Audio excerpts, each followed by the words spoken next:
கதை கதையாக கிட்டத்தட்ட பக்கம் பக்கமாக படித்து அதை படித்து ஒரு ஜாதகத்தை பார்த்து பலன் எடுக்கணும்னா ஒரு நாள் முழுக்கவே அஷ்டவர்க்க பலன், சட்வர்க்கம், அது இதுன்னு பார்த்து உச்சம், நீச்ச, திரிசூனியம் அத்தனையும் பார்த்து ஒரு பலன் எடுத்து அதிலும் திருப்தி இல்லாத நிலைமையில் கேபி கிருஷ்ணமூர்த்தி பந்ததியை மேம்படுத்தப்பட்டு தற்சமயம் திரு குருஜி இளங்கோவனால் உருவாக்கப்பட்ட கேஇ கிருஷ்ண அவங்க கேபியின் பரிமாணத்தை இளங்கோவால் உருவாக்கப்பட்ட இந்த நிலையை திரு மகடீஸ்வரன் அவர்களும் மற்றும் நம்ம கலைப்பிரியார் அவர்களும் இந்த உலகத்துக்கு வெளிக்கொண்டு வந்து மக்களை அதன் மூலமாக துல்லியமாக சரியாக என்ன கொடுப்பனை உள்ளது என்பதை லக்கணப்புள்ளியை வைத்து ஆராய்ந்து அதற்கு நாம் மதிங்கிற தந்திரன் தசாபுத்தியை வைத்து நாம் என்ன செய்தால் அந்த கர்மங்களை தீர்த்து நல்வழிப்படுத்தலாம் என்ற ஒரு புரிதலின் தத்துவத்தில் இந்த கேஇங்கிற முறையை கொண்டு வந்து எல்லா மக்களுக்கும் பரப்பணும். அனைத்து ஜோதிடரும் இளஞ்சோதிடரும் வந்து இந்த முறையை தெரிஞ்சுக்கிட்டு ஈஸியாக பலன் எடுத்து அவங்களுக்கு என்ன பிறக்கும் போது என்ன அவங்களுக்கு விதிக்கப்பட்டிருக்கிறது என்பதை அறிந்து தசாபுத்தியில் அதை எப்படி தடுப்பது, எந்த கோவிலுக்கு செல்வது என்றதை துல்லியமாக சொல்லி அவர்களுக்கு வரும் வாடிக்கையாளர்களை திருப்திப்படுத்துவதற்காக இது இளங்கோ அவர்கள் உருவாக்கி இருக்கார்கள். அதை அனைவரும் தெளிவாக கற்று நல்ல முறையில் வருபவர்களுக்கு பலன் சொல்லி அவர்கள் வாழ்வில் வளமுறை செய்யும்படி உங்களை அனைவரையும் கேட்டுக்கொண்டு, இளங்கோ குருநாதர் இருக்காரு, மகடீஸ்வரன் குருநாதர் இருக்காரு, கலைப்பிரியர் இருக்காரு. உங்களுக்கு என்ன நேரம் எது கேட்டாலும் அவங்க சொல்லுவாங்க. ஏன்னா நாங்கள் பைசாங்கிற ஒரு பிரச்சனை இல்லாமல் எல்லாருக்கும் இது போய் சேரணும், ஈஸியாக மக்கள் இதை பயன்படுத்தி பலன் எடுத்து எல்லாத்துக்கும் ஒரு நல்வழி காட்டணும் என்ற ஒரு நோக்கத்தோடு நாங்கள் செயல்பட்டு கொண்டிருக்கின்றோம். அதில் கலந்து கொண்டிருக்கிற அத்துணை ஜோதிட நண்பர்களுக்கும் வணக்கம், வருக வருக, வணக்கம், நன்றி சார். நீங்க ஆரம்பிச்சிருக்கீங்க சார். நன்றி, வணக்கம் ஐயா. மகடீஸ்வரையா, மகடீஸ்வரையா சாமி, மகடீஸ்வர சாமி இருக்காங்களா? சரி, அனைவருக்கும் அன்பான வணக்கங்கள். வாழ்க வளமுடன், வாழ்க வையகம், குரு வாழ்க, குருவே துணை. எல்லாருக்கும் வணக்கம். நம்ம ஜோதிடம் அப்படின்னா ஒரு சிறப்பானது, ஒரு தெய்வீகமானது. இது ஒரு அற்புதமான கலை. இந்த கலை எல்லாருக்கும் வரும். அருமை பெரியோர்கள் எல்லாருக்குமே இந்த கலை நம்ம முயற்சி செஞ்சு பார்த்தோம்னா அந்த கலை நமக்கு வரும். அப்போ ஜோதிடம்னா என்ன அப்படிங்கிறத அருமையை நம்ம விளக்கணும். இந்த சூரியன் இருந்தக்கூடிய ஆற்றல், அந்த வெப்ப ஆற்றல், அந்த ஆற்றல் சக்தியானது என்ன செய்யுது அப்படின்னா ஒரு இடத்துல விழுகுது. ஜோதி, அந்த சூரியனுங்கிற ஜோதி ஒரு இடத்துல விழுகுது. அந்த விழுகிற இடத்துக்கு பேர் தான், ஜோதி விழும் இடத்துக்கு பேர் தான் ஜோதிடம். அந்த ஜோதியை வைத்துத்தான், சூரியனை வைத்துத்தான், அந்த அருள்பெரு ஜோதியை வைத்துத்தான் நம்ம கணிதம் பண்ணுறோம். உயிர் உற்பத்தி எல்லாமே அதுதான். அதனால் ஜோதிடம் என்பது ஜோதி தான். அந்த ஜோதியின் அடிப்படையில் உருவாக்கப்பட்டது. அதுக்கடுத்து ராசி கட்டம் அப்படின்னு உருவாக்கியிருக்காங்க. அதாவது சூரியனை சுற்றி வருகின்ற அந்த பால்வழி பாதையை ஒரு சக்கரமாக அமைச்சு, அதுதான் ராசி சக்கரம். அந்த வட்டத்தை சூரியனை சுற்றி வருகின்ற பூமி சூரியனை சுற்றி வருகிறது. அந்த ஒரு வட்டத்தை ராசி சக்கரமாக நம்ம வச்சுருக்கோம். அந்த ராசி சக்கரம்தான் 360 டிகிரி கொண்ட அந்த ராசி சக்கரத்தை 30ஆல் வகுத்தோம் அப்படின்னா 12 ராசி கட்டம் வந்துடும். அந்த 12 ராசி கட்டங்கள் அதாவது இந்த உலகம் அப்படிங்கிறது வந்து 3 இயக்கங்கள் இருக்குது. நிகழ்காலம், கடந்த காலம், எதிர்காலம். அதாவது சரம், ஸ்திரம், உபயம் 3 இயக்கங்கள் இருக்குது. பஞ்சபூதம் வந்து 5 பூதங்கள் இருந்தாலும் நம்ம ராசி கட்டத்தில் வந்து 4 பூதங்களைத்தான் நம்ம எடுத்துக்கிறோம்.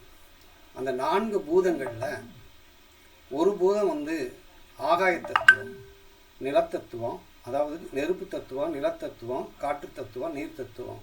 அந்த ஆகாய தத்துவமாகிய பூதத்தை நட்சத்திரத்துக்கு கொடுத்துரும். ஆக நட்சத்திரம்தான்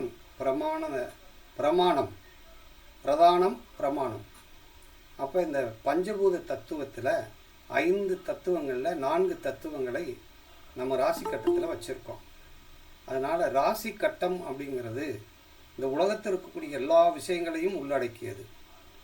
அப்போ ராசி கட்டம் அப்படின்னு நம்ம சொல்கிறோம்.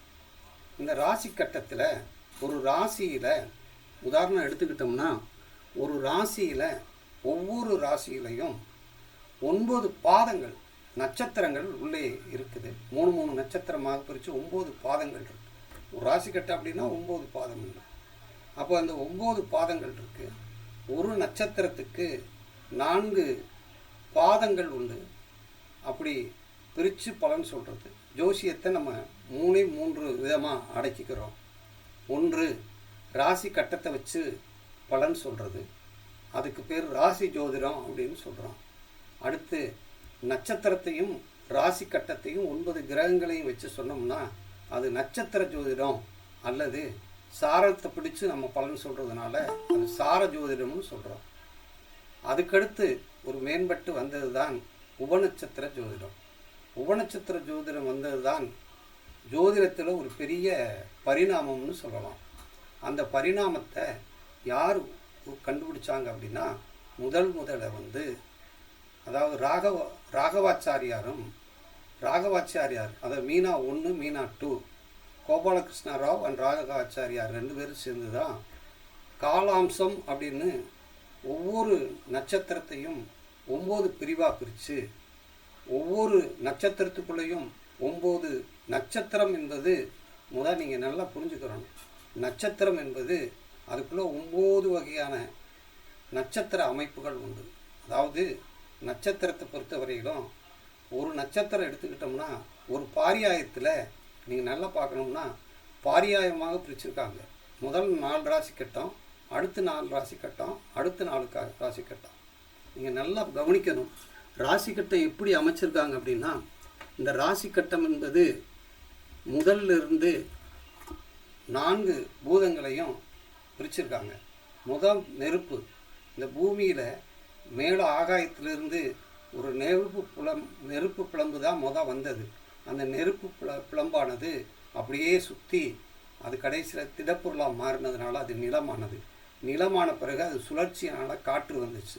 காற்றிலிருந்து ஈரப்பதை வந்ததுனால நீராயிடுச்சு. அதனால ராசி கட்டத்தை முதல் கட்டமான இந்த கட்டத்தை நெருப்பு என்றும், இது நிலம் என்றும், இது காற்று என்றும், இது நீர் என்று பிடிச்சிருக்காங்க. அப்போ 4 தத்துவங்கள்.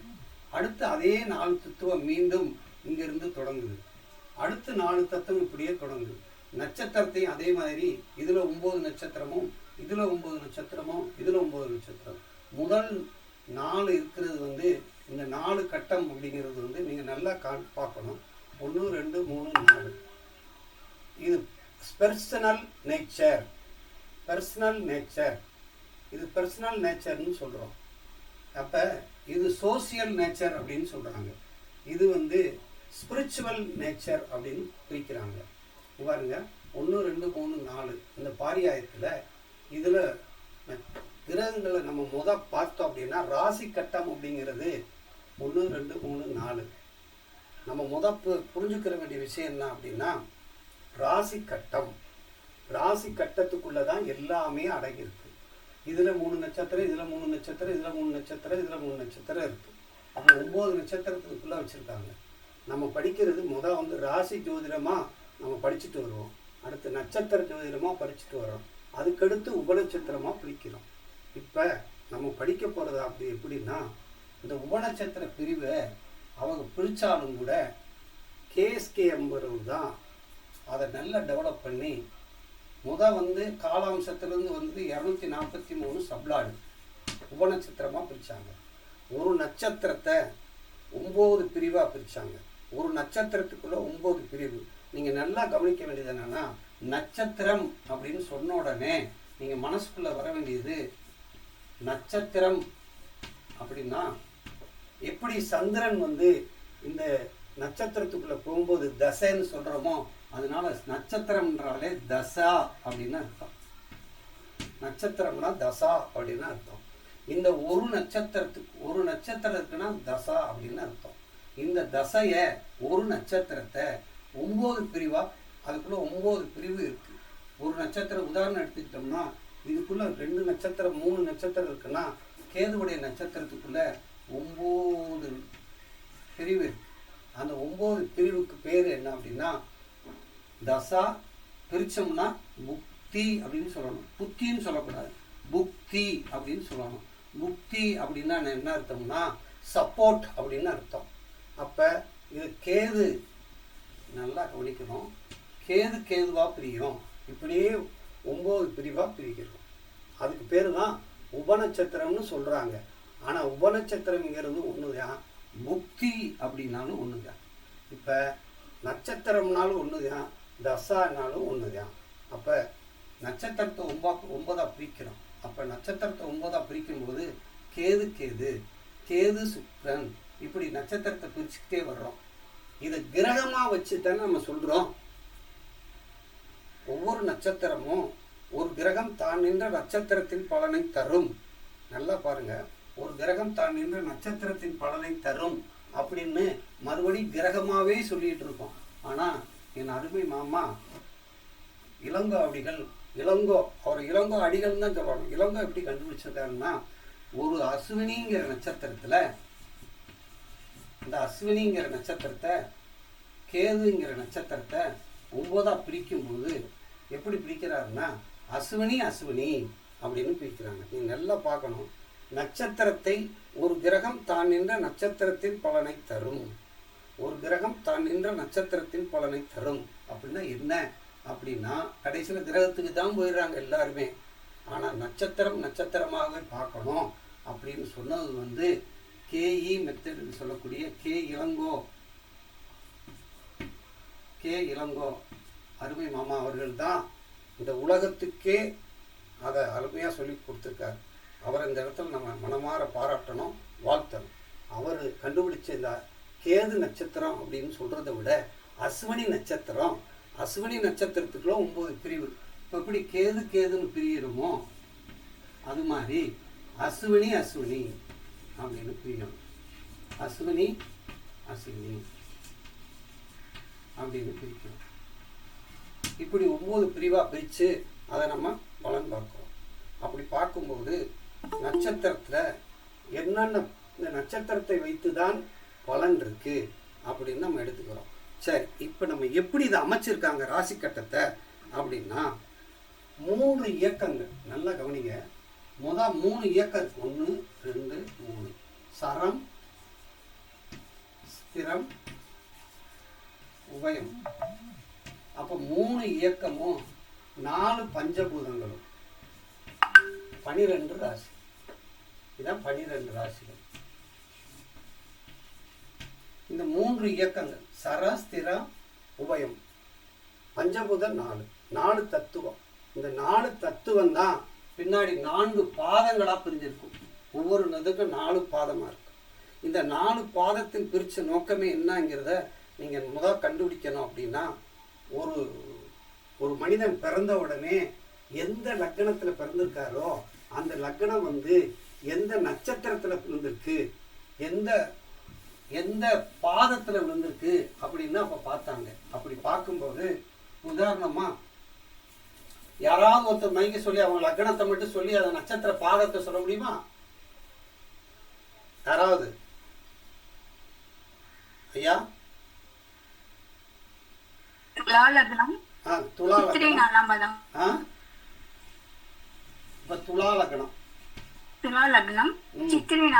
இப்ப பாருங்க, சித்திரை 4 பாதத்துல பிறந்திருக்காங்க. அப்ப சித்திரை 4ஆம் பாதம்னா எங்க வரும் இதில் வரும். இப்போ அம்சத்தில் 4ஆம் பாதம்னா சித்திரை எங்கே விழுகும் அப்படின்னா, சித்திரை நட்சத்திரம்னா 1 2 3 4 இங்கே வந்து அம்சத்தில் விழுகும். அப்போ அம்ச லக்னம் எங்கே இருக்கு? இங்கே இருக்கு. இப்போ அம்ச லக்கத்தில் விழுந்திருக்கு அப்படின்னா இது என்ன தத்துவம் அப்படின்னா, நீர் தத்துவத்தில் அம்சம் விழுந்திருக்கு. நீர் தத்துவத்தில் அம்சம் விழுந்திருக்கு. இப்போ நீர் தத்துவத்தில் விழுந்தாச்சு அப்படின்னா அவங்க பிறப்பு வந்து நீர் தத்துவம்.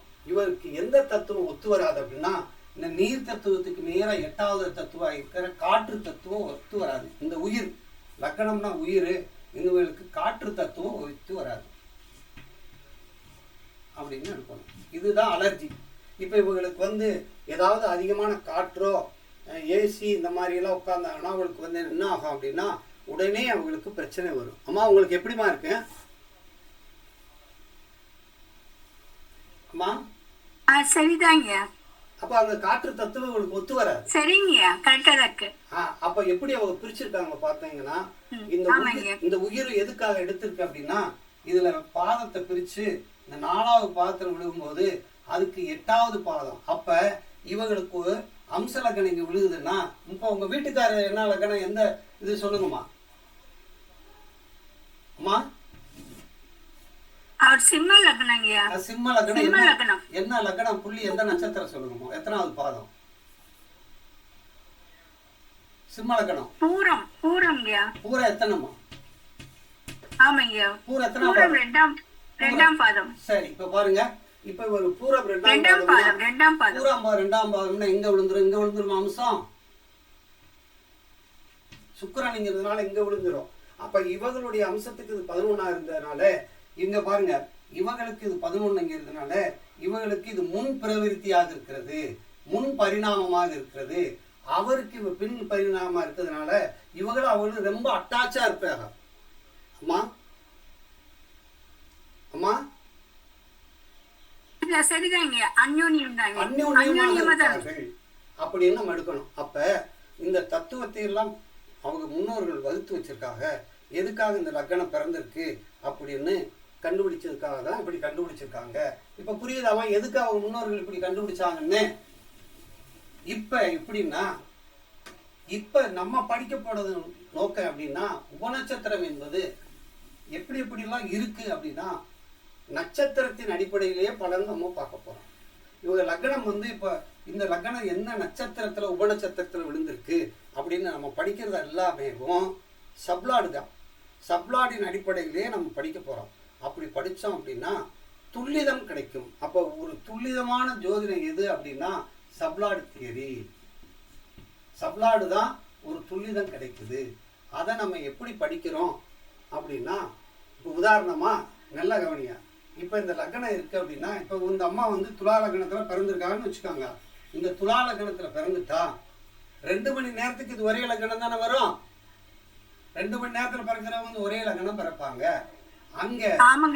ஆனா இங்க நட்சத்திரம் வந்து என்ன நட்சத்திரம், 3 நட்சத்திரம் இருக்கு. சித்திரை 2 பாதம், சித்திரை 2 பாதம் இருக்கு, சுவாதி 2 பாதம் இருக்கு, 4 பாதம் இருக்கு, சுவாதி 4 பாதம் இருக்கு, விசாகம் 3 பாதம். அப்ப மொத்தம் 9 பாதம் இருக்கு. இப்போ 9 பாதம் இருக்குன்னா ஒரு பாதத்தை நகர்றதுக்கு லக்னம் எவ்வளவு எடுத்துக்கிறது அப்படின்னா, நல்லா கவனிங்க, ஒரு பாதம் நகர்றதுக்கு லக்னம் வந்து 1/4 மணி நேரம் எடுத்துக்குது, 14 நிமிஷம் எடுத்துக்குது. இப்போ இந்த ஒரு பாதம் நகர்றதுக்கு 14 நிமிஷம்னா 14 நிமிஷத்துக்குள்ள பிறக்கிறவங்க எல்லாம் ஒரே மாதிரி இருப்பாங்க அப்படின்னா இது பாரம்பரியம். ஆனா நம்ம என்ன சொல்றோம் அப்படின்னா, உபநட்சத்திரமா வந்துட்டா உபநட்சத்திரத்தை அடிப்படை போனோம்னா நம்ம எப்படி சொல்றோம் அப்படின்னா, ஒரு உபநட்சத்திரம் சுக்கிரனுடைய உபநட்சத்திரம் அதிகமாக இருக்கிறதுனால அது 9 நிமிஷம், சூரியனுடைய உபநட்சத்திரம் வந்து 2.5 நிமிஷம். இந்த 2.5 நிமிஷத்துக்குள்ளேயும் இந்த 9 நிமிஷத்துக்குள்ளேயும் நிமிஷ கணத்துக்குள்ள வேறுபாடு இருக்குங்கிறத ஒரு துல்லிதப்படுத்துறதுக்கு தான் நம்ம என்ன செய்யறோம், சப்ளாடு தியரியை படுறோம். அப்ப ஒரு குழந்தை பிறந்த உடனே இரட்டை குழந்தையெல்லாம் பார்த்தோம்னா அப்ப சப்ளாடு சப்சப்ளாடு அப்ப எப்படி இருக்கு அப்படிங்கிறத பார்க்க போறோம். இப்ப நம்ம என்ன செய்ய போறோம் அப்படின்னா, எப்பயுமே நம்ம படிக்கும்போது 2 விஷயம் இருக்கு. ஒண்ணு என்ன அப்படின்னா பாவங்கள் அப்படின்னு, பாவம் பாவம்னாலும் ஒண்ணுதான், வீடுனாலும் ஒண்ணுதான், வீடுனாலும் ஒண்ணுதான், மனைனாலும் ஒண்ணுதான். இப்ப பாவம் அப்படிங்கிறது என்ன அப்படின்னா, இந்த 12 ராசி கட்டத்துல எந்த இடத்துல வேணும்னாலும் ஒன்னா லக்கணம்னாலும் சரி ஒண்ணுன்னு விழுந்தா அதுக்கு பேரு பாவம் அப்படின்னு அர்த்தம். லக்கணம்னாலும் சரி, பாரம்பரியத்தில் லக்கணம்னு சொல்லுவான். நம்ம சப்லாடில் வந்து என்ன சொல்றோம் அப்படின்னா ஒன்னாம் பாவம் அப்படின்னு சொல்லுவோம். அப்போ ஒன்னாம் பாவம் எங்க விழுகுதோ அங்க அங்க இந்த ஒன்னாம் பாவம் எந்த ராசியில விழுந்திருக்கு, முதல் ராசியில எந்த நட்சத்திரத்துல, எந்த உபநட்சத்திரத்துல, எந்த உபநட்சத்திரத்துல. ஆமா, இது புரியுதான் பாருங்க. இந்த ஒன்னாம் பாவம் எந்த ராசியில, எந்த நட்சத்திரத்துல, எந்த உபநட்சத்திரத்துல, எந்த உப நட்சத்திரத்துல பிறந்திருக்குன்னு பார்க்கணும். நம்ம பார்க்கறது வந்து ராசி நட்சத்திரத்தை மட்டும் தான் பார்ப்போம் பாரம்பரியத்துல. அது துல்லியம் இல்லை. ஆனா ஒரு துல்லியம் வேணும் அப்படின்னா உபநட்சத்திரமும் உப நட்சத்திரம் தேவை அப்படின்னு வர்றோம். இப்ப இந்த நட்சத்திரத்தை தசா, இது புக்தி, இது அந்தரம். இது புரியுதாமா? இந்த ஒன்னாம் பாவம் எந்த தசையில், எந்த ராசியில விழுந்திருக்கு, எந்த தசையில விழுந்திருக்கு, எந்த புத்தியில் விழுந்திருக்கு, எந்த அந்தரத்தில் விழுந்திருக்கு, அல்லது எந்த நட்சத்திரத்தில் விழுந்திருக்கு, எந்த உபநட்சத்திரத்தில் விழுந்திருக்கு, எந்த உப நட்சத்திரத்தில் விழுந்திருக்குன்னு தெரியும். இதே மாதிரி 12 பாவங்களையும் எங்க விழுந்திருக்குன்னு கண்டுபிடிக்கணும். இப்போ இன்னொரு விஷயம் என்ன அப்படின்னா, இப்ப நமக்கு இதுல யார் வலிமையானால்னா புத்திநாதனே வலிமையானவர், உபநட்சத்திரமே வலிமையானவர். ஏன் அப்படின்னா இந்த ராசிநாதனை விட, ராசிநாதனை 53 நிமிஷத்துல லக்னம் கடந்துடும். ஆனா புத்திநாதனை 2.5 நிமிஷத்துல இருந்து 9 நிமிஷத்துக்குள்ள கடக்குது. இது வந்து நொடி கணக்கில் கடந்துருக்கு. அப்ப இதை நம்ம எடுக்க தேவையில்லை, செகண்ட்ஸ்குள்ள கடக்கிறதுனால அது தேவையில்லை. ஆனா நம்ம இந்த நிமிட கணக்கில் இருக்கிறதுனால புத்திநாதன் தான் இந்த வீட்டின் 1வது வீட்டின் அதிபதி. 1வது வீட்டின் அதிபதி உபநட்சத்திரம். இந்த 1வது வீட்டை ஆளுகின்ற கிரகம். இந்த 1வது வீட்டை யார் வச்சிருப்பாங்க, யார் வச்சு இயக்குறாங்களா அப்படின்னா இந்த புத்திநாதன். நட்சத்திரநாதனா எடுப்பதில்லை, நம்ம புத்திநாதனா எடுக்கிறோம். இது புரியுதாமா அம்மா? புரியுதுங்க புரியுதுங்க. அப்ப யார் வலிமையான ஆளு? புத்திநாதன் அல்லது உபநட்சத்திரம். புத்திநாதன் அல்லது உபநட்சத்திரத்தின் அதிபதி. அதாவது புத்திநாதனுடைய நட்சத்திரம்னு சொல்லணும், அல்லது அதிபதினு சொன்னாலும் புத்திநாதனுடைய உபநட்சத்திரத்தின் அதிபதி தான் அந்த வீட்டை ஆளுகிறார்கள். இது தெரியுதாமா? புரியுதுங்க. அப்ப இதை நம்ம பார்த்தோம்.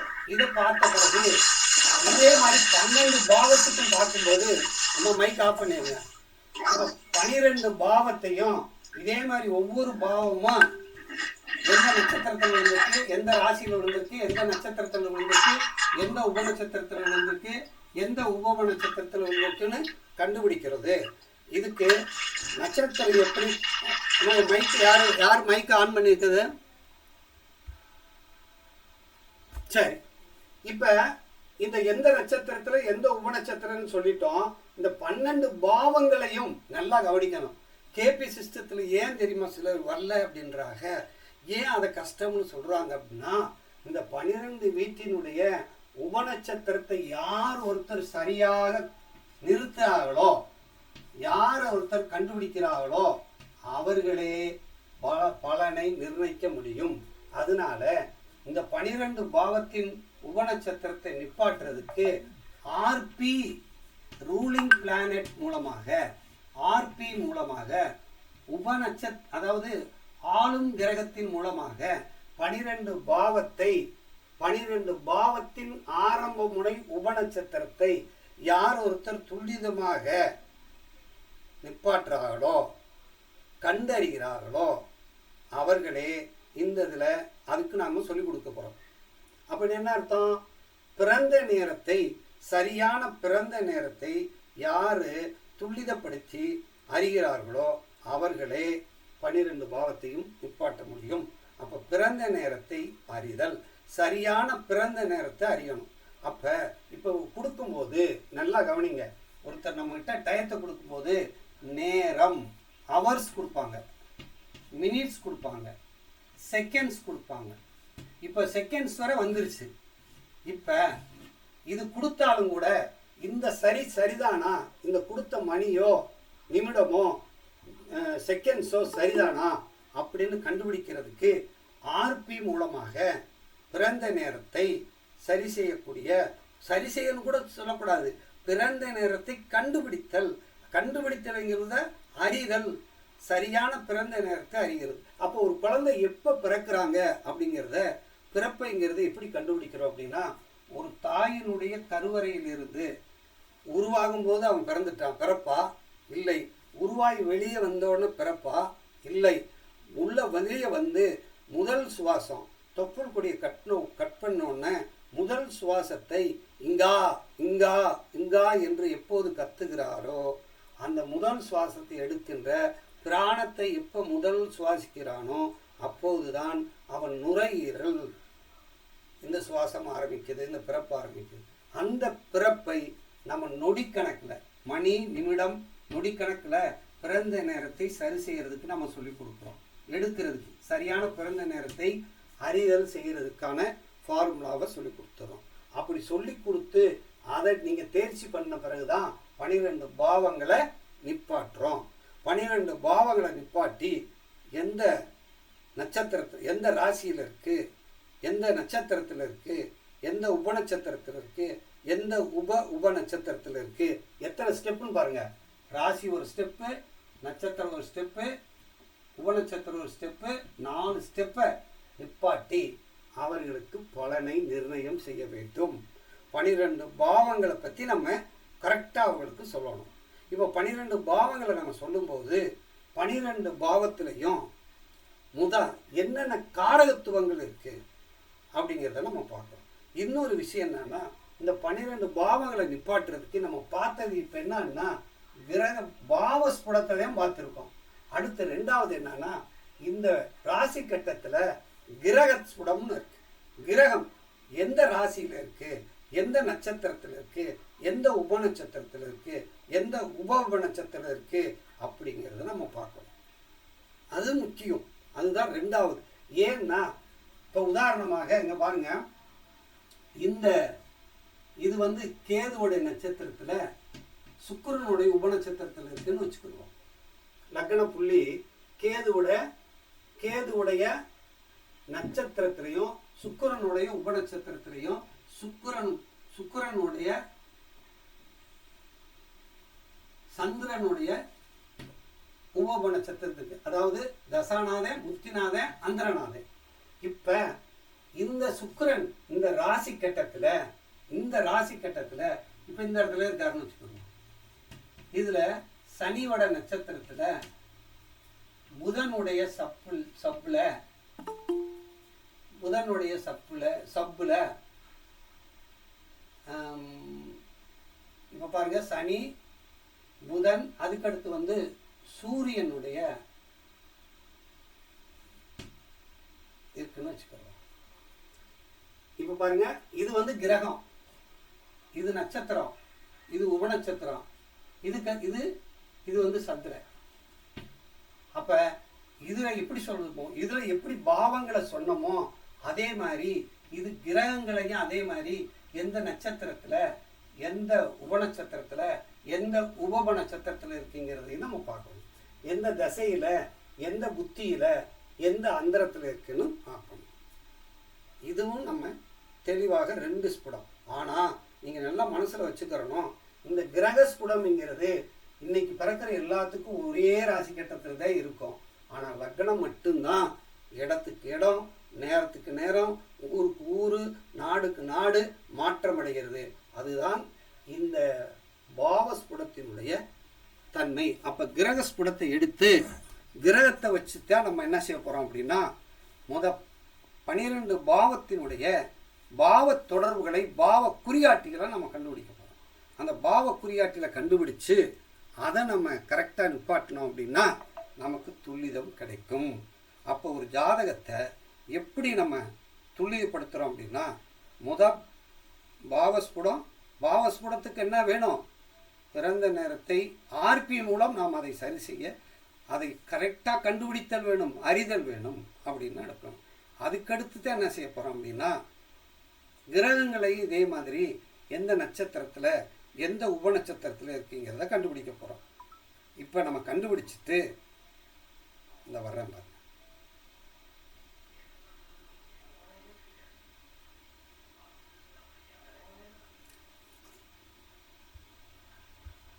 அம்மா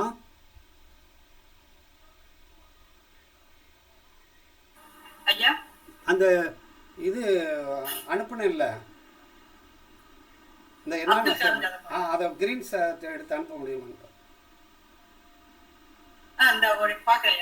பாருங்க. பாருங்க, அதை அனுப்புங்க.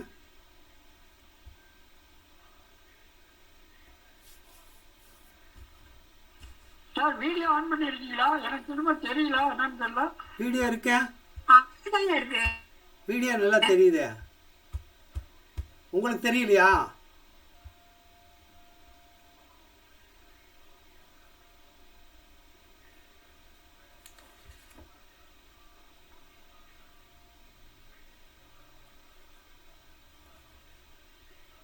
அதை கொஞ்சம் அப்படியே கிரீன் ஷாட் அம்மா அனுப்ப முடியுதா? ஐயா ஒரு 2 நிமிஷம். என்னாச்சு? சரி, அதுவரை நம்ம பேசிகிட்டு இருப்போம். இப்போ வந்து நம்ம எப்படி 12 பாவத்தையும் 12 பாவம் நீங்கள் நல்லா கவனிக்க வேண்டியது என்னென்னா, ஒரு பாவத்தில் நட்சத்திரம் என்பது அந்த தசை, உபநட்சத்திரம் என்பது புத்தி, உப நட்சத்திரம் என்பது அந்தரம். இப்போ எப்படின்னா, ஒரு ராசிக்குள்ளே 3 நட்சத்திரம் இருக்குது. அந்த 3 நட்சத்திரத்தில் ஒவ்வொரு வீட்லேயும் ஒவ்வொரு ராசி கட்டத்துலையும் மேசத்தை எடுத்துக்கிட்டோம்னா 22 சப்ளாடு. இதை நம்ம விளக்கமாக நம்ம படிக்க போகிறோம். ரிஷபத்தில் 19 சப்ளாடு இருக்குது, மிதுனத்தில் 21 சப்ளாடு இருக்குது, கடகத்தில் 21 சப்ளாடு இருக்குது. ஆக மொத்தம் 83 சப்ளாடு வந்து முதல் பாரியாயத்தில் இருக்குது. இதே மாதிரி 3 பாரியாயத்தில் 83 249 சப்ளாடு இருக்குது. இந்த 249 சப்ளாடு தான் ஒவ்வொரு சப்ளாட்லேயும் ஒவ்வொரு புத்திநாதனையும் லக்கணம் எது விழுகுதோ அதுதான் சிறப்பு. அம்மா எடுக்க முடியுதா இல்லையா? ஹலோ ஐயா எடுத்துட்டு இருக்கீங்க, ஒரு நிமிஷம் சார். என்ன வேணும் உங்களுக்கு? ஒரு இன்னொரு சிஸ்டத்துல இருக்கு, எடுத்து இதுல காப்பி பண்ணி போடுங்க. இந்த ஒரு நிமிஷம் போங்க. அம்மா இதில் வேறு ஏதாவது இந்த கேட்டுட்டு இருக்கிறவங்க இது சம்மந்தமாக இப்போ இது வரைக்கும் நடத்தினது ஏதாவது சந்தேகம் இருந்தால் கேட்கலாம். அடுத்த இதுக்குள்ள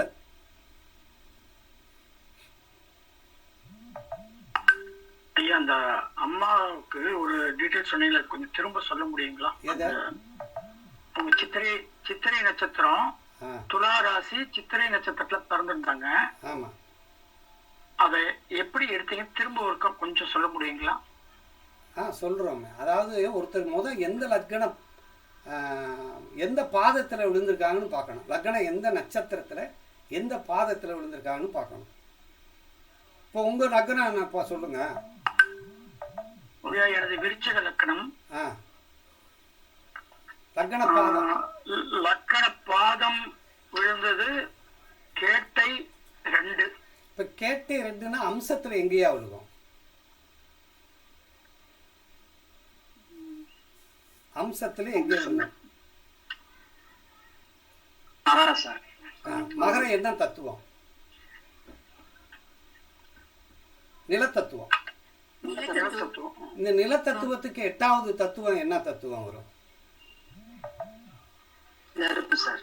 அந்த நெருப்பு தத்துவம் தான் உங்களுக்கு ஒத்துக்கிறாரு. உஷ்ணம் உங்களுக்கு ஒத்துக்கிறாரு. உங்களுடைய உஷ்ணம் வந்து உங்களுக்கு எந்த சூழ்நிலையும் ஒத்து வராது. சின்ன குழந்தைகளுக்கு காய்ச்சல் வரும், அம்மை போடும், இது மாதிரியெல்லாம் ஏற்படும். ம். கடைசி வரைக்கும் உங்களுக்கு நடந்ததுங்கய்யா. ஆ? நடந்ததுங்க. சின்ன வயசுல அம்மை போட்டிருக்குது. இது அம்மை திரும்ப இன்ன வரைக்கும் இருக்கு. அந்த அந்த கான்செப்டில் தான் நீங்கள் இது உலகத்திலே பிறந்திருக்கீங்க. ஆமாங்க. இதை கண்டுபிடிச்சிருக்காங்க முன்னோர்கள். சரிங்க. ம். நன்றிங்க. கடைசியில் இவனுக்கு எப்படி இறப்பு இருக்கும் கண்டுபிடிக்கணும்னா அந்த ஆ. அந்த நெருப்பு தத்துவத்தின் மூலமாக காய்ச்சலோ அல்லது உஷ்ண சம்பந்தமானமோ இதில் தான் அவங்களுக்கு மரணம் நிகழுமா? ஐயா, அதுக்கு அடுத்தது அது கேள்வி இருக்கு. ஏன்னா இப்ப நடந்துட்டு இருக்க தசா புத்தி செவ்வாய் திசையில சனி புத்தி நடக்குது. அடுத்தது புதன் புத்தி வருது. இந்த புதன் அஷ்டமாதிபதியாவும் இருக்காரு. இல்ல நம்ம அதெல்லாம் அப்படிங்கிறப்ப மாயாதிபதியாவும் வர்றாரு. அப்படிங்கிறப்ப அதை செயல்படுவாங்க. ஒரே நிமிஷம். நம்ம படிக்கிறது வந்து இந்த படிப்பு இல்லை. சரிங்க. நம்ம படிக்கிறதெல்லாம் உயர்நிலை படிக்க போறோம். சரிங்க. நீங்க நல்லா கவனம் வச்சுக்கிறணும். இது நம்ம படிக்கிறதெல்லாம் அவரு இங்க இளங்கோ மாமா கண்டுபிடிச்சதுங்கிறதெல்லாம் இதெல்லாம் இல்லை. உங்களுக்கு உதாரணத்துக்கு தான் இதை சொன்னனே தவிர இதை விட நம்ம அடுத்த ஸ்டெப்புக்கு வந்துட்டோம். எப்படின்னா உங்கள் லக்னம் இருக்குன்னா உங்கள் லக்னம் எந்த உபநட்சத்திரத்தில் விழுந்திருக்கு, அந்த உபநட்சத்திரம் எந்த நட்சத்திரத்தில் இருக்குது, எந்த உபநட்சத்திரத்தில் இருக்குது, அதன் மூலமாகத்தான் உங்களுடைய 12 பாவத்தினுடைய தன்மைகளை நிர்ணயிக்க முடியுங்கிறத நம்ம படிக்க போகிறோம். சரிங்க. அது நம்ம தெளிவாக படிக்க போகிறோம். அப்படி படிக்கும்போது அப்படி பார்க்கும்போது 12 பாவத்தையும் நம்ம 12 பாவத்திலேயே 12 விதமான காரகத்துவங்கள் இருக்கு. இப்போ 12 பாவம் இருக்குன்னா 1ஆம் பாவங்கிறது ஜாதகர். 1ஆம் பாவங்கிறது ஜாதகருடைய எண்ண ஓட்டங்கள். 1ஆம் பாவங்கிறது ஜாதகருடைய குணம், அவருடைய சிந்தனை, அவர் என்ன சிந்திப்பார், அவர் உருவம் எப்படி இருக்கும் அப்படிங்கிறத பற்றி 1ஆம் பாவத்தை நம்ம படிக்க போகிறோம். 2ஆம் பாவங்கிறது அவருடைய பேச்சு எப்படி இருக்கும், அவருடைய பார்வை எப்படி இருக்கும், அவருடைய நுகர்வும் திறன் எப்படி இருக்கும், அவர் எதை ருசித்து சாப்பிடுவார் அப்படிங்கிறத பற்றி 2ஆம் பாவத்தில் படிக்க போகிறோம். 3ஆம் பாவம் அவருடைய மனசு, அவர் நல்ல மனசு, கோழையானவரா, தைரியமானவரா, வீரியமானவரா, அவர் யார் கூட எப்படி பழகுவார், அவருடைய கம்யூனிகேஷன் எப்படி இருக்கும் அப்படிங்கிறத பற்றி 3ஆம் பாவத்தில் படிக்க போகிறோம். 4ஆம் பாவங்கிறது அவருடைய ஆதாரம் எப்படி சேகரித்து வைக்க போகிறாரு, அவர் எதை ஆதாரத்தை சேகரித்து வைக்க போகிறாரு, சிக்கனமாக இருப்பாரா, அவர் எப்படி சிக்கனமாக இருப்பாரா, சேமிக்கக்கூடிய ஆற்றல் இருக்கா, சொத்து சேர்ப்பாரா, சுகத்தை சேர்ப்பாரா, அந்த சிக்கனத்தையும் அவருடைய நிலைத்தன்மையையும் அந்த விஷயங்களை 4ஆம் பாவம் சொல்லும். ஆதாரத்தை பற்றி சொல்லும். 5ஆம் பாவம்ங்கிறது அவருடைய ஆற்றலை சொல்லும், அவருடைய அறிவை சொல்லும், அவருடைய திறமையை சொல்லும். அப்படிப்பட்ட 5ஆம் பாவம் அவருடைய மகிழ்ச்சியை சொல்லுது. அவருடைய அந்த அறிவினுடைய அளவை அந்த 5ஆம் பாவம் காட்டும். அவருடைய குழந்தை எந்த அளவுக்கு குழந்தை பாக்கியம் எப்படி இருக்கும், எவ்வளோ மகிழ்ச்சியாக இருப்பாரா, சந்தோஷமாக இருப்பாரா, செலவழிப்பாரா அப்படிங்கிற விஷயத்த 5ஆம் பாவம் சொல்லுது. 6ஆம் பாவங்கிறது அவர் வேலை செய்யக்கூடிய, ஊழியம் பண்ணக்கூடிய, அவர் விட்டு கொடுத்து போகக்கூடியவர் இல்லாமல் எதையுமே அவர் விட்டு கொடுக்காம வாழக்கூடியவர் அப்படிங்கிறது அந்த 6ஆம் பாவம்ங்கிறது. 7ஆம் பாவங்கிறது எல்லாரோடையும் நல்லா விட்டு கொடுத்து போகிறது. அப்போ ஒவ்வொரு இப்போ இந்த நம்ம படிக்கிற விஷயத்தில், இந்த அட்வான்ஸ் விஷயத்தில் ஒவ்வொரு பாவம் ரூல் இருக்கு. பஞ்சபூத தத்துவத்தின் அடிப்படையில் தான் பாவங்களை விதிமுறைகளையே எடுத்திருக்காங்க. ஒரு பாவம் இயங்கிட்டு இருக்கும்போது அந்த பாவம், இப்போ ஒரு பாவம் இயங்குதுன்னு வச்சுக்க, அதற்கு அடுத்த பாவத்தை அந்த பாவம் வந்து இயங்க விடாது. இது நான் சொல்கிறது புரியுதான்னு பாருங்கள். ஒரு பாவம் இயங்கும்போது அதற்கு அடுத்த பாவம், இப்போ 4ஆம் பாவம் இயங்கிட்டு இருக்குன்னா அதுக்கு அடுத்த பாவம் 5ஆம் பாவம் தானே ஐயா? ஆமாங்க. அப்போ 5ஆம் பாவத்தினுடைய காரகத்துவத்தை இந்த 4ஆம் பாவம் என்ன செய்யும்னா இயங்க விடாது. 4ஆம் பாவம் வந்து ஏன் இயங்காதுன்னா, இப்போ நல்லா பாருங்க, பஞ்சபூத தத்துவத்தில் நம்ம முதலே பார்த்தோம். முதல் தத்துவம் என்ன தத்துவம்? மீன தத்துவம் இருக்கணும் இல்லையா? நெருப்பு தத்துவம் இருக்கு. மீனத்தை கூட எடுத்துக்கங்க. மீன் என்ன தத்துவம்?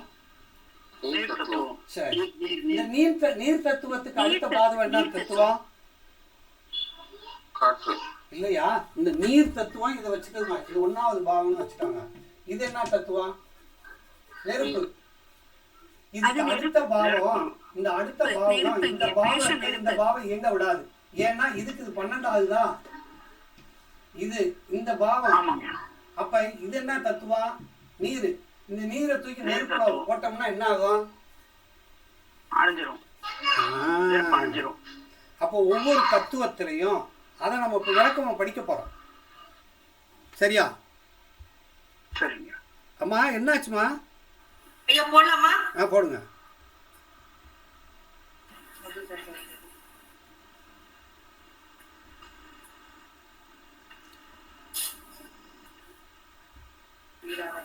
இதை நம்ம விளக்கமா பார்ப்போம். இப்போ நம்ம பாருங்க, இப்போ கிரீன் ஸ்டார்ட் பண்றோம், கிரீன் ஷேர் பண்றோம்.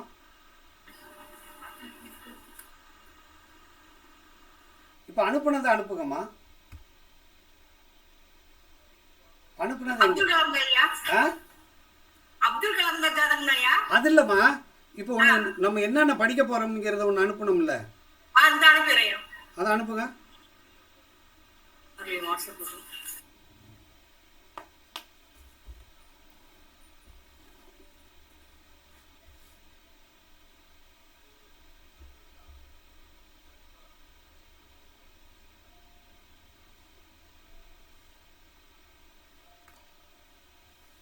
ஐயா வணக்கம், நமஸ்காரம். நமஸ்காரம். சூரிய நாராயணன். நீங்க நல்லா இருக்கீங்களா ஐயா? நல்லா இருக்கேன். நீங்க நல்லா இருக்கீங்களா? நல்லா இருக்கேன். சரி.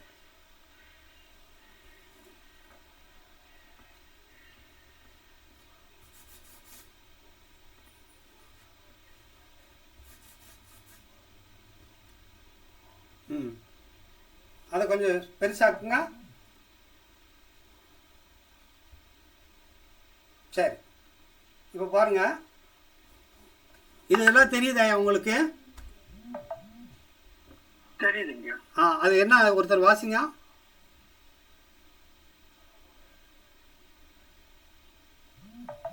யாராவது ஒருத்தர் வாசிங்க அம்மா.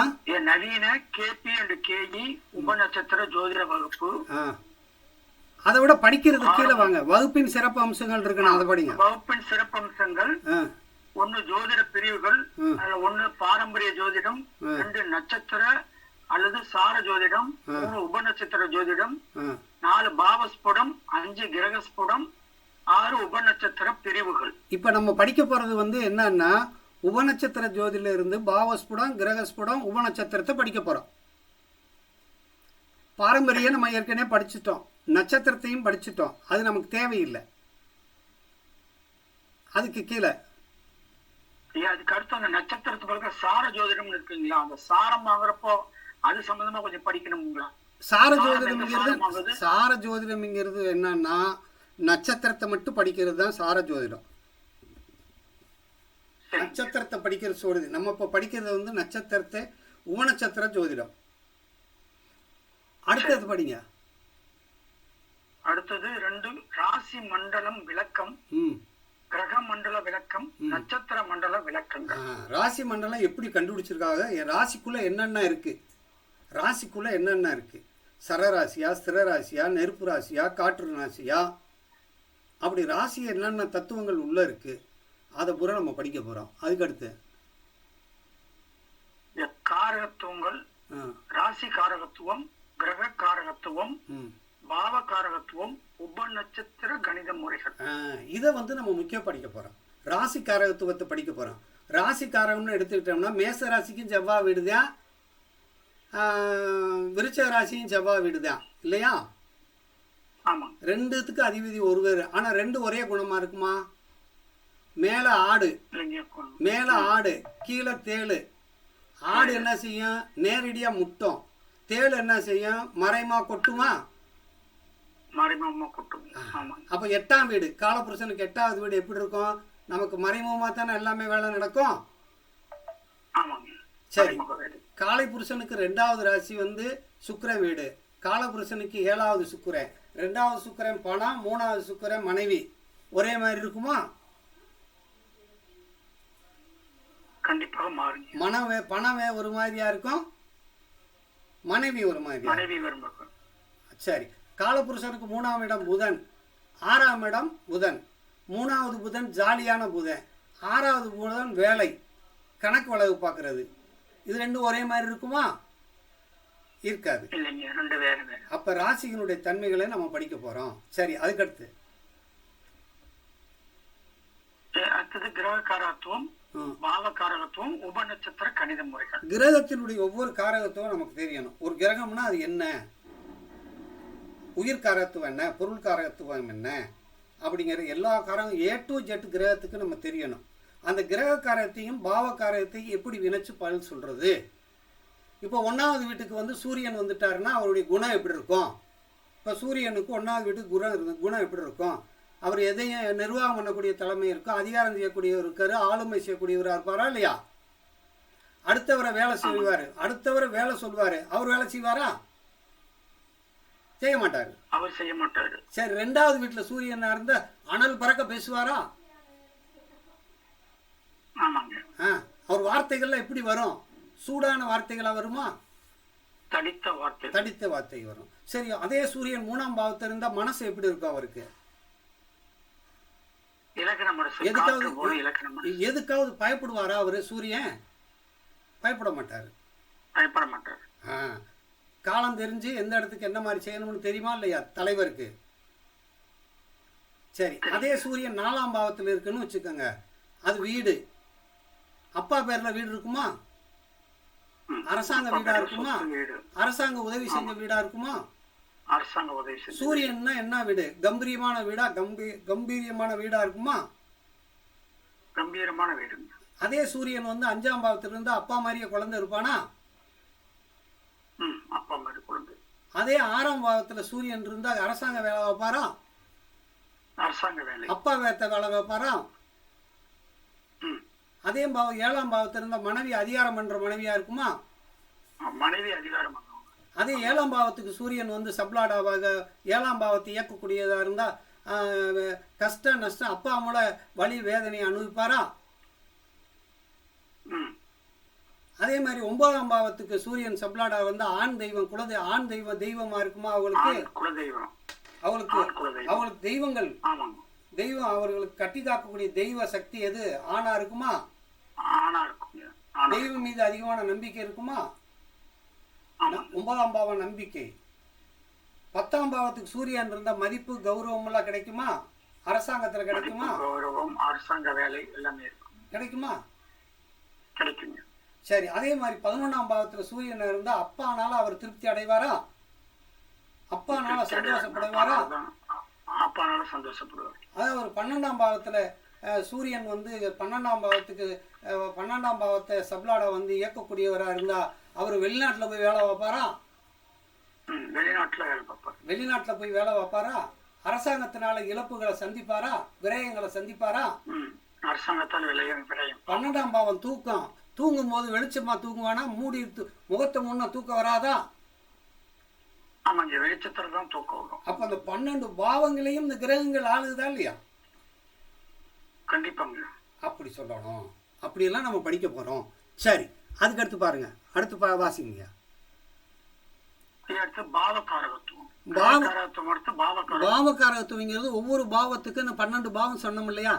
1வது பாவம் ஜாதகர்னா, 2ஆம் பாவம் அவருடைய குடும்பம், 3ஆம் பாவம் சகோதரர், 4ஆம் பாவம் அம்மா, 5ஆம் பாவம் குழந்தை, 6ஆம் பாவம் தாய் மாமன், 7ஆம் பாவம் மனைவி, 8ஆம் பாவம் யாரு? மனைவியோட குடும்பம், 9ஆம் பாவம் அப்பா, 10ஆம் பாவம் மாமியா, 11ஆம் பாவம் மூத்த அண்ணன், 12ஆம் பாவம் அப்பாவுடைய அம்மா. பார்த்துட்டோமா உறவு காரகத்துவத்தை? உறவு காரகத்துவம் வந்துருச்சுங்க.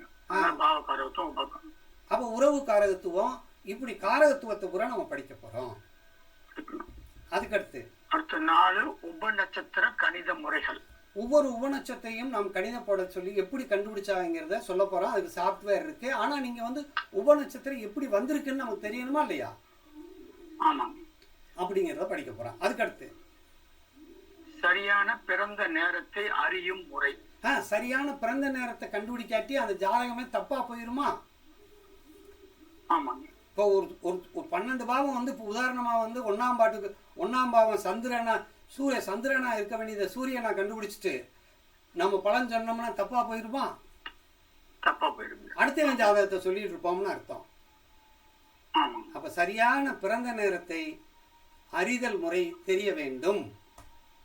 அதுக்கு தான் அதை சொல்லி கொடுக்க போறோம். அதுக்கு அடுத்து பலன் கூறும் சூத்திரங்கள். பலன் கூறுறதுக்கு ஒரு சூத்திரம் இருக்கு. ஒவ்வொரு 12 பாவத்துக்கு ஒரு சூத்திரம் இருக்கு. 1ஆம் பாவம் என்ன செய்யும், 2ஆம் பாவம் என்ன செய்யும், 3ஆம் பாவம் என்ன செய்யும்னு ஒரு சூத்திரம் உண்டு. அது பஞ்சபூத தத்துவத்தின் அடிப்படையில் உருவாக்கப்பட்ட சூத்திரம் இருக்கு. அதை நம்ம படிக்க போறோம். அதுக்கு அடுத்தது கேபி மற்றும் கேஇ முறையில் பலன் கூறும் விதம். இப்போ கேபிங்கிறது என்ன அப்படின்னா 12 பாவத்தையும் கண்டுபிடிச்சிட்டு அதை கிரகமாக வச்சு பலன் சொல்கிறாங்க. ஆனால் நம்ம கேஇ முறையில் மாமா அவர்கள் கண்டுபிடிச்சது என்னன்னா நட்சத்திரமாகவே வச்சு பலன் பாட்டுருக்கிறது அப்படிங்கிறது தான் அது ஹைலைட்டான விஷயம். அவர் கண்டுபிடிச்சது எல்லாருக்கும் ஒரு பெருமை அப்படிங்கிறத சொல்ல போகிறோம். அடுத்து 12 பாவங்களை பற்றிய ஆய்வு. 12 பாவத்தை பற்றி ஆய்வு செய்ய போகிறோம். இப்போ உதாரணமாக 1ஆம் பாவத்தை பற்றி ஆய்வு செய்ய போகிறோம். 1ஆம் பாவத்தை பற்றி ஆய்வு செய்ய போகிறோம்னா அந்த 1ஆம் பாவத்துக்குள்ளே என்னென்ன இருக்குது அப்படிங்கிறத நம்ம தெளிவாக சொல்ல போகிறோம். 1ஆம் பாவத்தில் என்னென்ன காரகத்துவம் இருக்குது அப்படிங்கிறத தெளிவான விளக்கத்தை கொடுக்கணும். அப்போ கொடுத்தா தானே நீங்கள் புரிஞ்சுக்கிறீங்க ஐயா. ஆமாங்க. இப்போ 1ஆம் பாவத்தை பற்றி ஒரு சின்ன இது சொல்கிறேன் பாருங்க. இதுவரையும் நீங்கள் கேள்விப்பட்டிருக்கலான்னு தெரியாது. ஆனால் இருந்தாலும் ஒரு விளக்கத்தை நான் சொல்கிறேன். 1ஆம் பாவம் இப்போ நம்ம இந்த கேஇ முறையிலேயே பாவம் தான் இஷ்டமூர்த்தி பத்ததிலிருந்து வந்ததே பாவத்துக்கு முக்கியத்துவம் தான். 1ஆவது பாவம் உயிர் தோன்றுவது. 1ஆவது வீடு எதை குறிக்கும்? உயிர் தோன்றுறது. 8ஆவது வீடு உயிர் போவது 8ஆவது வீடை காட்டும். எப்படி அவர் உயிர் போகும் அப்படிங்கிறது 8ஆவது காட்டுது. ஆனால் உடலை விட்டு பிரியுது பார்த்தீங்களா, அது 3ஆவது வீடு தான் உடலை விட்டு உயிர் பிரிகிறத காட்டுது. உடலை விட்டு பிரிந்த உயிர் மேலோகத்துக்கு செல்லும் போவதை 10ஆம் பாவம் காட்டும். உடலை எரிப்பதா, புதைப்பதா, தகனம் செய்வதா, சிதைப்பதா என்பதை 12ஆவது வீடு காட்டும். மறுபிறவி உண்டா இல்லையா என்பது 7ஆவது வீடு காட்டும். மறுபிறவி என்ன என்பதை 7ஆவது வீடு சுட்டி காட்டும். எந்த உயிராக இருந்தாலும் பிறப்பாரா இல்லையா என்பதை 2ஆவது வீடு தான் காட்டும். எந்த 4ஆம் இடம் 9ஆம் இடம் என்பது அவர் எந்த தேசத்தில் எப்படி பிறப்பாருங்கிறதையும் சொல்லலாமா. இப்படியெல்லாம் காட்டுறாங்க.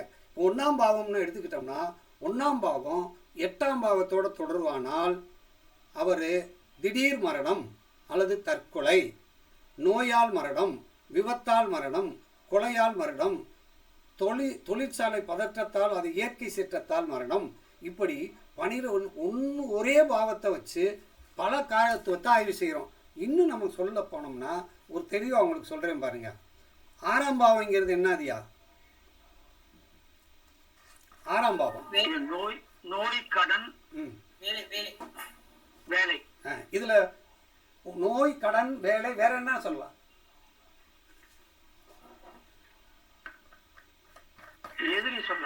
எதிரியும் சொல்லலாம். எதிர்ப்புன்னு அர்த்தம். அதாவது 6ஆம் பாவங்கிறது எதிர்ப்புன்னு அர்த்தம். சரியா? நமக்கு வழக்கு, வம்பு, பிரச்சனை 6ஆம் பாவத்துக்குள்ள இருக்கு. இப்போ உதாரணம் எடுத்துக்கிடுவோம். 6ஆம் பாவத்துல உணவுன்னு இருக்கு. இந்த 6ஆம் பாவம் உணவுன்னு எடுத்துக்கிட்டோம். இந்த 6ஆம் பாவம் உணவு இருக்குன்னா அதே மாதிரி 6ஆம் பாவம் கடன். இந்த 6ஆம் பாவம் இப்போ உதாரணமாக 1ஆம் பாவத்தோட தொடர்வானா சுய தேவைக்காக கடன் வாங்குவாரா ஐயா? 6ஆம் பாவம் 2ஆம் பாவத்தோட தொடர்னா குடும்பத்துக்காக கடன் வாங்குவாரா? குடும்பத்துக்காக கடன் வாங்குவார். 6ஆம் பாவம் 3ஆம் பாவத்தோட தொடர்வான சகோதரனுக்காக கடன் வாங்குவாரா? 4ஆம் பாவத்தோட தொடர்பு கொள்ளும்போது அம்மாவுக்காக, வண்டிக்காக, வாகனத்துக்காக, நிலத்துக்காக, சுகத்துக்காக வாங்குவாரா? 5ஆம் பாவத்தோட தொடர்பு கொள்ளும்போது குழந்தைக்காக வாங்குவாரு, குலதெய்வத்துக்காக வாங்குவாரு, பங்காளிக்காக வாங்குவாரு அப்படின்னு சொல்லலாமா? அல்ல சுப செலவுக்காக வாங்குவாருன்னு சொல்லலாமா? சரி, அதே ஆறாம் பாவத்தோட தொடர்பான நோய்க்காக கடன் வாங்குவார், வம்புக்காக, கோர்ட்டுக்காக, வழக்குக்காக வாங்குவாரா? அதே ஆறாம் பாவம் 7ஆம் பாவம் தொடர்பான மனைவிக்காக வாங்குவாரா? மனைவிக்காக வாங்குவார். எதிரிக்காக வாங்குவாரா? கூட்டாளிக்காக வாங்குவாரா? நட்புக்காக வாங்குவாரா? பார்ட்னருக்காக வாங்குவாரா? 8ஆம் பாவத்துக்காக வாங்கின திடீர் விபத்துக்காக வாங்குவாரா? எதிர்பாராம கடை வாங்குவாரா? 9ஆம் பாவம் இருந்து அப்பாவுக்காக வாங்குவாரா? 10ஆம் பாவத்துக்கு தொழிலுக்காக வாங்குவாரா? 11ஆம் பாவம் அப்படின்னா சந்தோஷமா இருக்கிறதுக்கு வாங்குவாரு, மூத்த அண்ணனுக்காக வாங்கி கொடுப்பாரா? 12ஆம் பாவத்துக்கு வாங்கினா ஆஸ்பத்திரி செலவு, நிரந்தரமா போய் ஆஸ்பத்திரி போய் நோய் பார்க்கறதுக்கு வாங்குவாரா? இப்படி நம்ம பாவங்க ரீதியான சில விஷயங்களை படிக்க போறோம். புரியுதா? புரியுதுங்க. சரி, அடுத்து பாருங்க. அடுத்து படிங்க. அடுத்தது தசா புத்தி பலன்கள். ஒவ்வொரு திசை, இப்போ 12 பாவங்கிறது விதி. அந்த 12 பாவங்கள் விதியை எப்போ நடக்கும்? சட்டியில் இருந்தால் தானே அகப்பல வரும். அது எப்போ நடக்கும்? தசையில் நடக்குமா, புத்தியில் நடக்குமா அப்படின்னு ஒவ்வொரு காலகட்டங்களில் எந்த திசை என்னென்ன நடக்கும், அது நட்சத்திரம் வச்சு நடத்துறது, எந்த கிரகம் நடத்துது, எந்த நட்சத்திரத்தை வச்சு நடத்துதுன்னு சொல்லுவோமா? அனுபவிக்கிறது. அதுக்கடுத்து திருமண பொருத்தம். திருமண பொருத்தம் நமக்கு எந்த மாதிரியான வரன் அமையும்? 7ஆம் பாவத்தை பார்க்கணும், சுக்கிரனை பார்க்கணும். ஆணா இருந்தால் சுக்கிரனை பார்க்கணும், பெண்ணா இருந்தால் செவ்வாயை பார்க்கணும். பார்த்துட்டு எப்படிப்பட்ட மனைவி, எப்படிப்பட்ட லைஃப் பார்ட்னர் வருவான்னு கண்டுபிடிச்சிடலாமா? அப்போ இந்த பொருத்தம் இந்த ஜாதகத்துக்கு எந்த மாதிரியான வாழ்க்கை அமையும் கண்டுபிடிச்சிடலாமா? சரி, அடுத்து பாருங்க. அடுத்தது மருத்துவ ஜோதிடம். ஒருத்தருக்கு என்ன நோய் வரும்? இப்போ தானே சொன்னேன் பார்த்தீங்களா? மருத்துவ ஜோதிடம்னு என்ன அர்த்தம்? எந்த மாதிரியான நோய் வரும்? 6ஆம் பாவங்கிறது தீரக்கூடிய நோய், 8ஆம் பாவம் தீராத நோய். இவருக்கு தீரக்கூடிய நோயா இருக்குமா? மருந்துனால தீரக்கூடியதா, இல்லை மருந்துனால தீராத நோயா, சர்ம நோயா, இல்லை இவருக்கு பரம்பரையான நோய் இருக்கான்னு கண்டுபிடிச்சிடலாமா? கண்டுபிடிக்கலாம். அதுக்கடுத்து அடுத்தது 27 நட்சத்திர பரிகார ஸ்தலங்கள், விருட்சங்கள், பறவைகள், விலங்குகள் பற்றிய விவரங்கள். இந்த 27 நட்சத்திரங்கள் ஏன் பறவைகள் இந்த விலங்குகள்ல சொல்லியிருக்கோம்?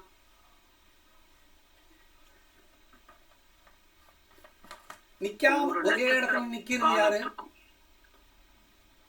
விலங்கு, மரங்கள் விருட்சங்கள் ஒரே இடத்துல இருக்கும். பறவைகள், விலங்குகள் நடக்கும். அது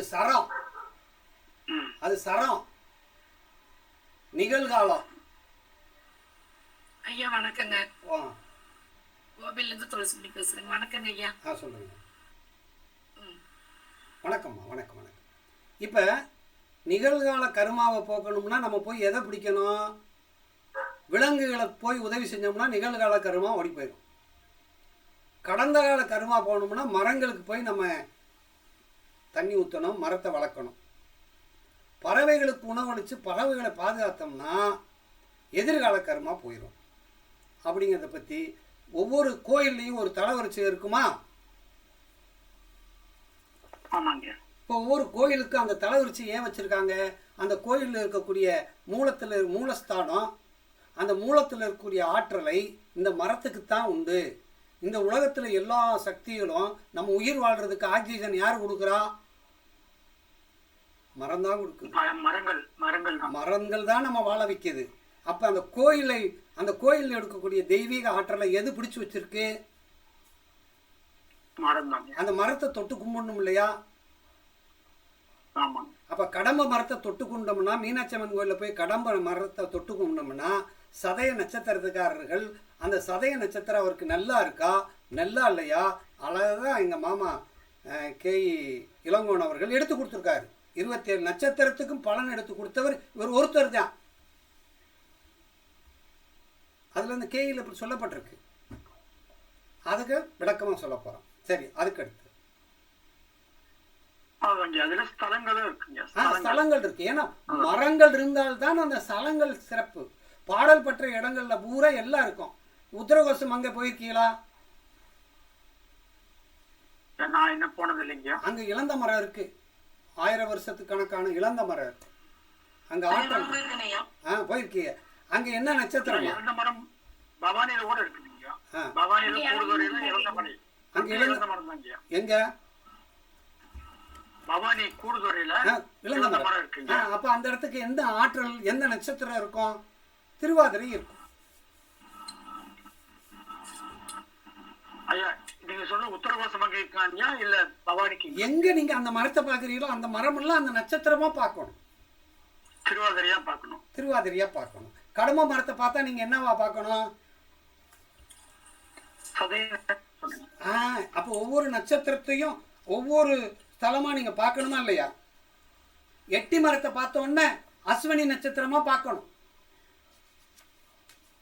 ஐயா, நெல்லி மரம், நெல்லி மரத்தை எட்டு மரம் இருக்கிற சன்னிதானம் எதுங்க? ஆலயம். அம்மா, எட்டி மரம் இருக்கிற ஆலயம் எதுங்க ஐயா? திருப்பைத்தான்குடி திருவாரூர்ல இருக்குமா? திருப்பைத்தான்குடி திருவாரூர்ல இருக்கு. இது மாதிரி நாங்க எல்லாத்தையும் நாங்க சொல்லுவோம், உங்களுக்கு கற்பித்து கொடுப்போம்.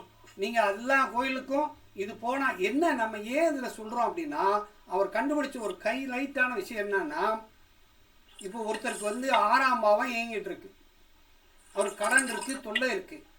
இப்போ 6ஆம் பாவத்தை போக்கணும்னா எந்த பாவத்தை இயக்கணும்? அதுக்கு முந்தைய பாவத்தை இயக்கணும், 5ஆம் பாவத்தை இயக்கணும். இப்போ புரியுதா?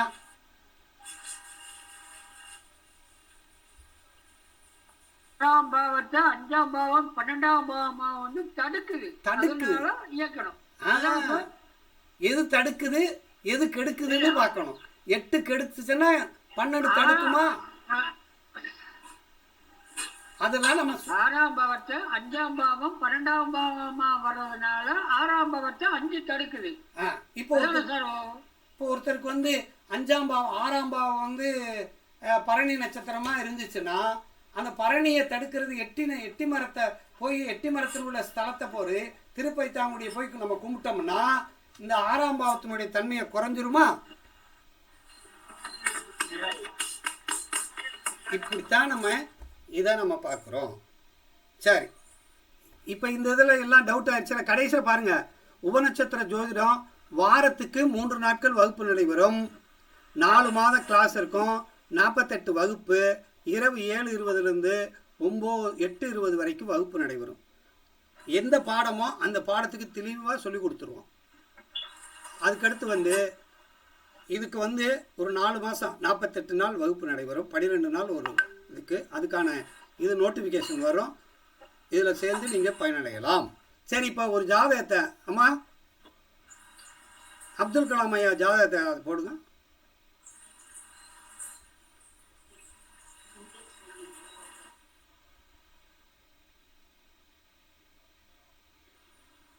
இப்போ பாருங்க, அப்துல் கலாம் அவர்களுடைய ஜாதகம் இப்போ உங்களுக்கு தெரியுது. அவர் வந்து எப்போ பிறந்திருக்கான்னு பாருங்கள். 15/10/1931 இரவு 1:52:24 ராமேஸ்வரத்துக்கு பிறந்திருக்கார். இப்போ அவருடைய ஜாதகத்தில் 1ஆம் பாவத்தினுடைய கொடுப்பனை என்ன அப்படின்னு பார்க்க போகிறோம். போடுங்க, பாவ நட்சத்திர இது எடுங்க.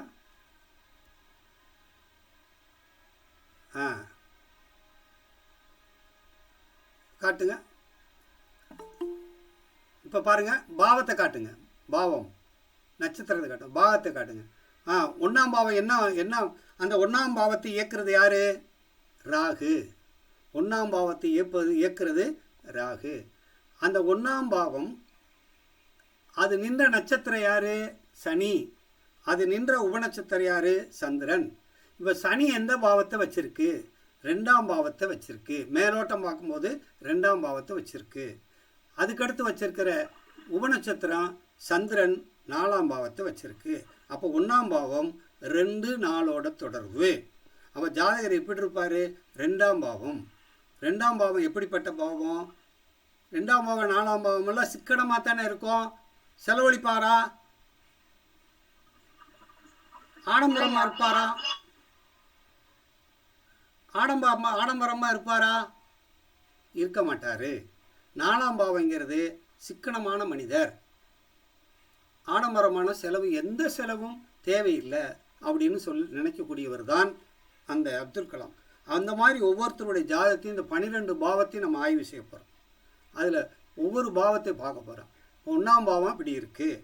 அதை கேயில் எப்படி பார்க்க போகிறோம் அப்படின்னா, 1ஆம் பாவம் ராகு. இப்போ அப்படியே நட்சத்திரத்துக்கு போங்கம்மா. இப்போ 1ஆம் பாவம் ராகு என்ன நட்சத்திரமாக இருக்குது சொல்லுங்களேன். சுவாதியா இருக்கு. என்ன இருக்கு? சுவாதி நட்சத்திரமா இருக்கு. இப்ப 1ஆம் பாவம் சுவாதினா அது நின்ற நட்சத்திரம் என்ன? சுவாதிக்கு அடுத்து வர்ற சனி என்ன? அது அனுசமா? அனுசம் என்ன வச்சிருக்கு? 2 வச்சிருக்கா? அனுசத்திலிருந்து வரக்கூடிய சந்திரன் என்ன? திருவோணமா? 6 வச்சிருக்கா? 6 வச்சிருக்கா? 6 வச்சிருக்கியா? அப்ப பாருங்க, நம்ம மேலோட்டமா பார்க்கக்கூட கேபிக்கும் இந்த கேஇக்கு எவ்வளவு துல்லிதமா இருக்குன்னு பாருங்க. 6ஆம் பாவத்தை இயற்கையாவே 1ஆம் பாவம் 2 6ஓட தொடர்பு. அவர் கடமையே தான் அவருடைய சிந்தனை இருக்கும், வேலை தான் அவர் சிந்தனை.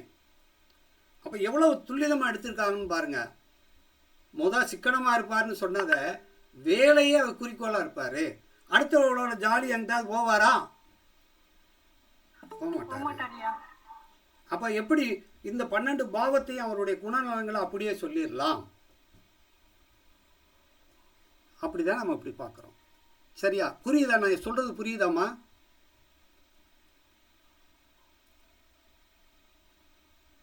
நீங்க இந்த எந்த வழியில வந்தீங்கன்னா புரியலைங்கயா. அதாவது நீங்க சுவாதி நட்சத்திரம் 1ஆம்னு எடுத்துட்டீங்கன்னா அடுத்தது வந்து இப்ப நான் இது பாருங்க எப்படி சொல்றோம்னு பாருங்க ஐயா. இல்லையா, சுவாதி எடுத்தோன்னு சுவாதியில வந்த உடனே நல்லா ஐயா உங்களுக்கு நான் புரிய வச்சிடறேன் பாருங்க. இப்ப சுவாதின்னு வந்தாச்சு, குரு எடுக்கணும். அல்லவா? இங்க பாருங்க, சுவாதி வந்துருச்சுன்னா சுவாதி அப்படித்தானே பிரியும்? ஆமாங்க. இப்ப சுவாதியா பிரியும் இல்லையா? ஆமாங்க. 1ஆம் பாவம் இருக்கு சுவாதியா பிரியுது. சுவாதிக்கு அடுத்து என்னவாகும்? விசாகமா? சுவாதி விசாகமா? சுவாதி விசாகம். சுவாதிக்கு அடுத்து யாரு? சுவாதி அனுசமா? அனுசம். அப்ப இதுல எதுல பிறந்திருக்காரு அவர்? சப்ளாடா? சுவாதி அனுசத்துல பிறந்திருக்காரியா? இல்ல, அப்படி இல்ல. அவர் பிறந்த சப்ளாடு சுவாதி. அந்த சுவாதி நின்ற நட்சத்திரம் அந்த சுவாதியிலிருந்து வந்த அனுசந்தான் அந்த நின்ன நட்சத்திரம். இப்ப புரியுதா ஐயா? அந்த சுவாதிங்கிறது அவர் ஐயா ஒரு பிறந்த சுவாதி நட்சத்திரத்துல, சுவாதியினுடைய உபநட்சத்திரத்துல பிறந்திருக்காரு. புரியுதா? சரிங்க. அப்ப இந்த சுவாதி வந்துருச்சுன்னா இந்த சுவாதி போய் எந்த நட்சத்திரத்துல உட்கார்ந்து இருக்காரு?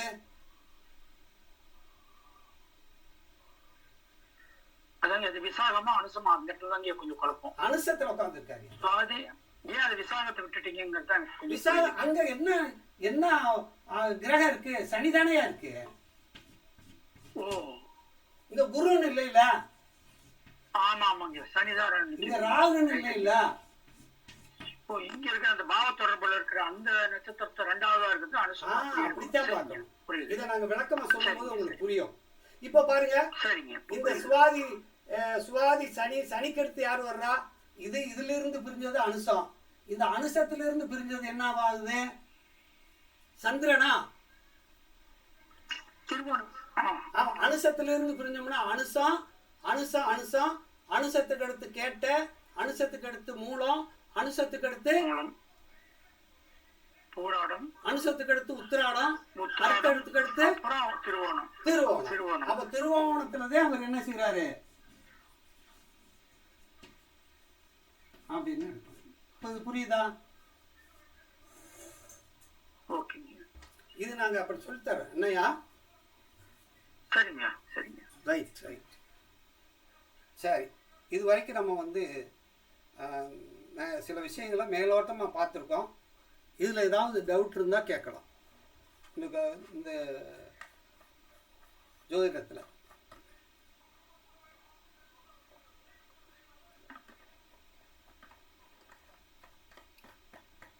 ஏதாவது டவுட் இருக்கா? ஐயா, இந்த வகுப்பு 4 மாதம் 48 நாட்கள் நடக்குமா? 48 வகுப்பு 48 நாள் நடக்கும். 40 ஒரு மாசத்துக்கு வந்து 12 நாள் வகுப்பு நடக்கும்.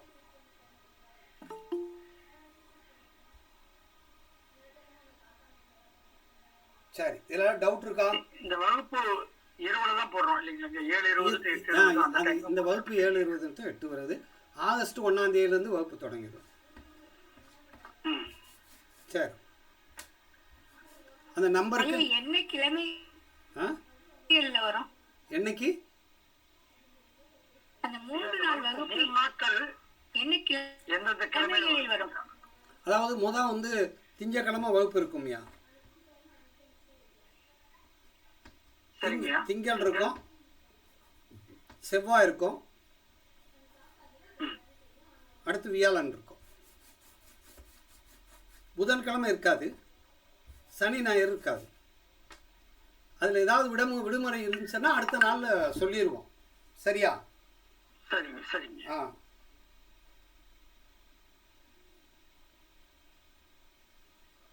வேற ஏதாவது வீடியோ கிடைக்குங்க? வீடியோ முடிஞ்ச இந்த கிளாஸ் முடிஞ்ச உடனே நீங்கள் இமெயில் ஐடி அட்ரஸ் மூலமாக உங்களுக்கு இமெயில் ஐடி மூலமாக உங்களுக்கு வந்துடும். நம்ம கொஞ்சம் ஓய்வு நேரத்தை திரும்ப ரீகால் பண்ணி பார்த்துக்கலாம். நீங்கள் மட்டும் பார்த்துக்கலாம். சரிங்க சரிங்க. வேற ஐயா, இப்போ இந்த வகுப்புல இணையணும்னா இந்த நம்பர் இப்போ அட்வர்டைஸ்மெண்ட் நம்பர், அந்த நம்பர் எழுதி போடுறேன் கேளுங்க. நம்பர் சொல்றேன் பாருங்க. இந்த நம்பர் தெரியுதான்னு பாருங்க. மேல இருக்கா? 97 கீழே 97 86 420 ஐயா இருங்க எழுதிக்கிறேன். 78 இந்த இருக்கு பாருங்கம்மா. தெரியுதுமா? இந்த நம்பர் தெரியுது பாருங்க. 78 450 59 180 அருணான் வரும். 189 அருணான் வரும். இந்த நம்பரோட நீங்க கான்டாக்ட் பண்ணிக்கலாம். இன்னொரு நம்பர் வந்து அது ஜிபே நம்பர். இந்த 87 86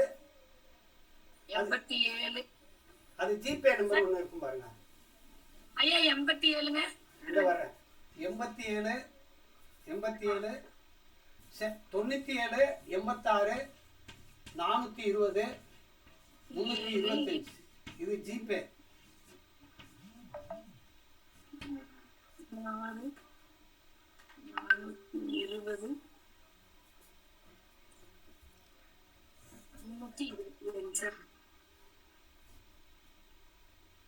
ஃபர்ஸ்ட் நம்பர் வந்து ஜிபே நம்பர். ஜிபேன்னு எழுதிருக்கேன் பாருங்க. ஜிபேன்னு எழுதிருக்கானா? அதாங்க இப்ப தொடர்புக்கு ஃபர்ஸ்ட் நம்பர் ஜிபே, ரெண்டாவது வந்து போட்டுருக்கறதுல ஃபர்ஸ்ட் நம்பர் வந்து ஜிபே.